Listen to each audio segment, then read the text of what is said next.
We're Kim and Al. Last year, we made some pretty big changes. We retired, sold our house in the city, and moved north to an old farm homestead at the end of its life. Our plan is to build an off-grid home ourselves. This year, with our solar and septic systems completed, as well as basic four-season shelter, we're ready to take on the challenge of building our forever home. We're excited to share our experience as we continue to create this new life on the North River.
Always on my mind and way out of my league. You were born to be on display, and I'm hard to read. I thought of you, hoping that the ripples would make you notice me. And now you're here, sunlight on the ripples. Somehow you noticed me.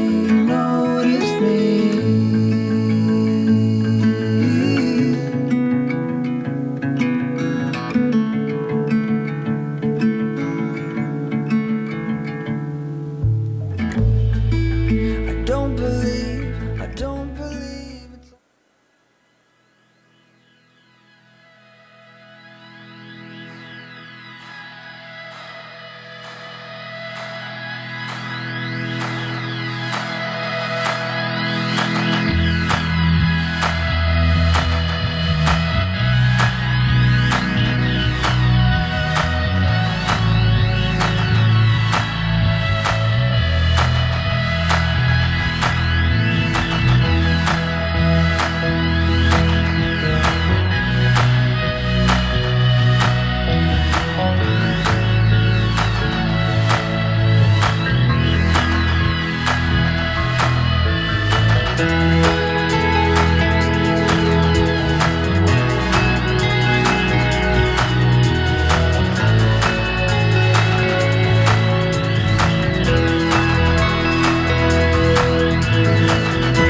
not know what it would bring.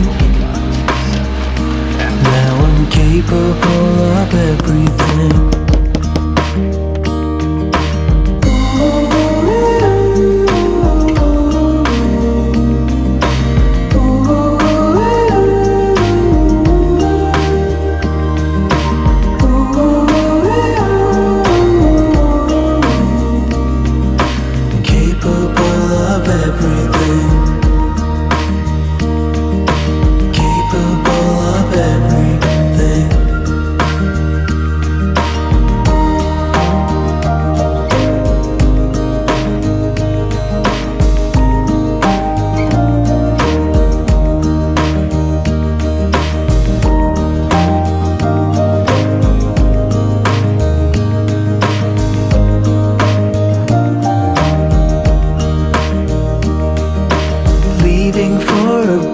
Sky where my soul is harmonized. Don't know why I couldn't see that I'm capable of everything. Capable of everything.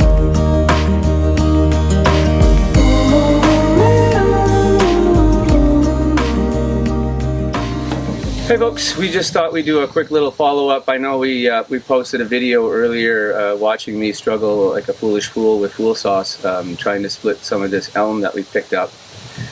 So just figured we'd walk you through what our current manual chopping solution is. Of course, there is the ye old log splitter.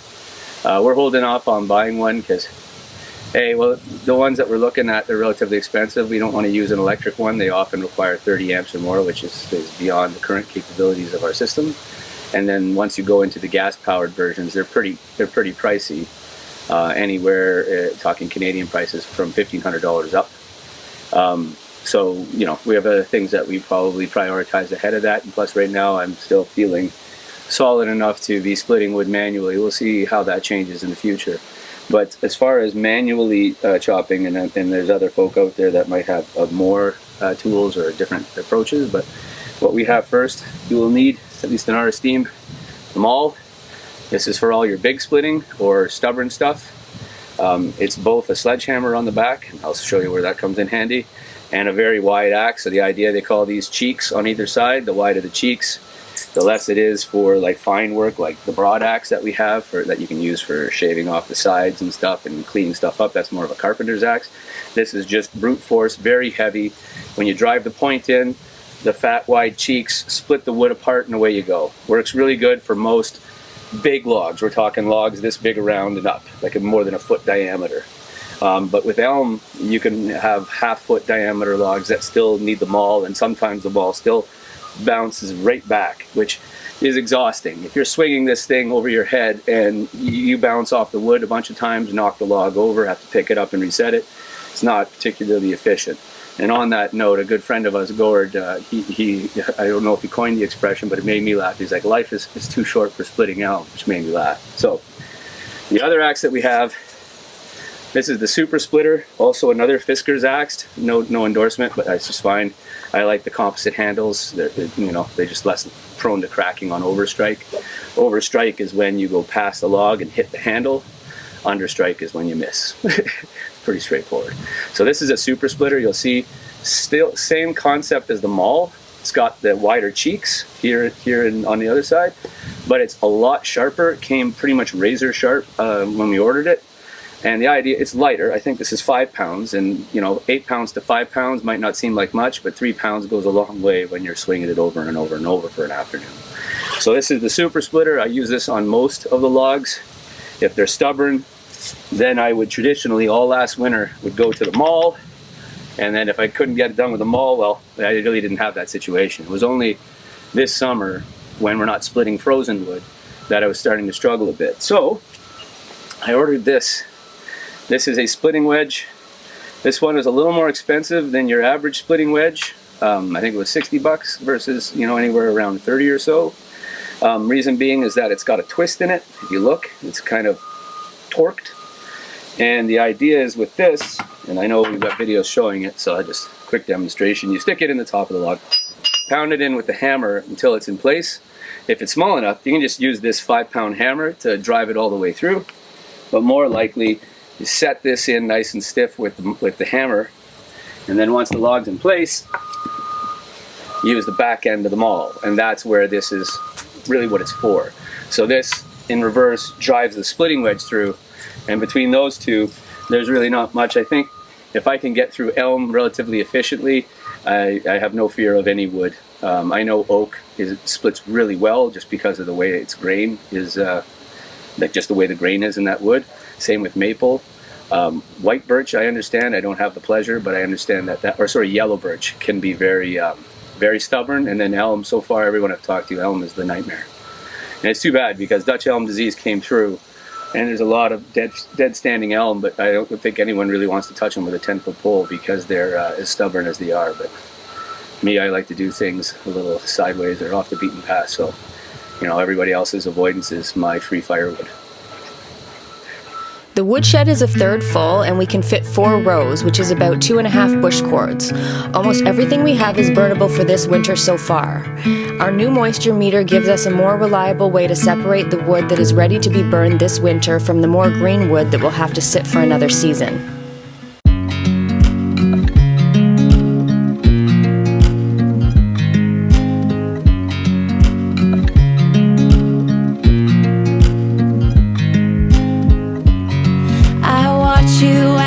Drive. Do you know I'm looking? And I can't help but smile. Do you know how much I love you? You put my favorite song on, I put my feet up, and we just sing along. And I can't help but feeling, just loving this moment. Can we stay here forever? I'm loving this moment. Can we stay here together? If I could stop the time, don't you know that I would? 'Cause I'm just loving this moment. Can we stay here forever? Forever. Forever. Forever. I watch you as you sleep. You don't know I'm looking. With you everything's complete. Do you know how much I love you? I put your favorite song on just to wake you up. When I dance around, I can't help but feeling, just loving this moment. Can we stay here forever? I'm loving this moment. Can we stay here together? If I could stop the time. Just a quick note for anybody putting in this vertical siding. If I imagine maybe it's the same thing with horizontal siding, although I don't have experience with that. I have one side that I can probably fix. But what we learned doing the north wall that we didn't seem to run into at the east wall, as you're clicking each piece in, the first strip you're supposed to keep very plumb. They mentioned that in the videos. In other words, make sure you use a level kit or whatever you use. We've got a laser level that we use. Make sure that first starter strip is good, and then as you go in and click it into place, it should continue to stay level. But my recommendation is check every few boards, because sometimes, if you're nailing the nail on the inside of the slot, you might push it over just imperceptibly. But as you keep doing that, it starts to add up. And on the one wall, we ended up about almost an inch, about 3/4 of an inch wider at the top than at the bottom. Noticeable, at least for me. So what I've been doing is after I get about 8 boards or 10 boards in, I check it. And if I find that it's off a little bit, then I'll push a little tiny bit at the bottom, for instance, to slide it in, and pull a little bit at the top, and just, and you do it over the course of a few boards, and maybe a millimeter a board. You do 10 boards, that's 10 millimeters, right? And you made a correction of a centimeter. So just my humble opinion, I don't know if other types of siding are a little more, I guess, precise. But with this, there's a bit of play, there's a bit of room, and if you aren't careful, you can slowly drift out of vertical alignment.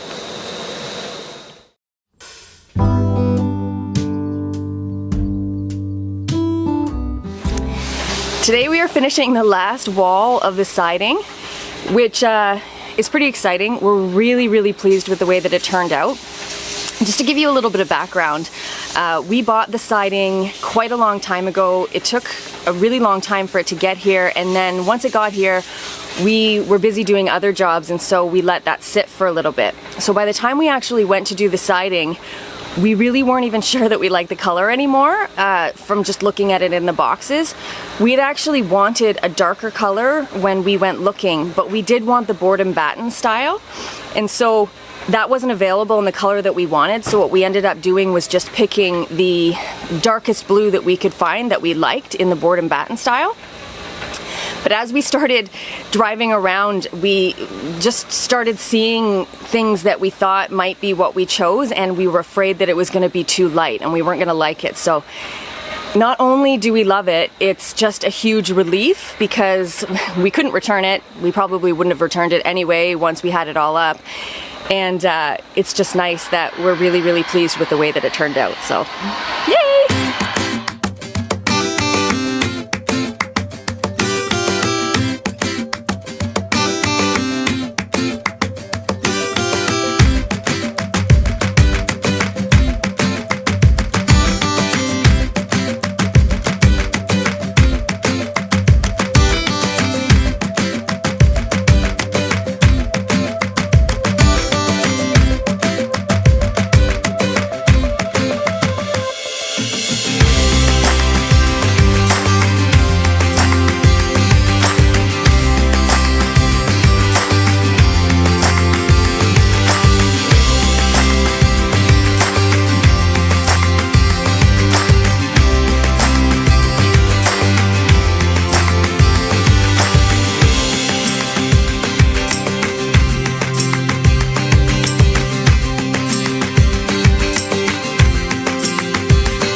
Not yet? Not yet, but it's about to.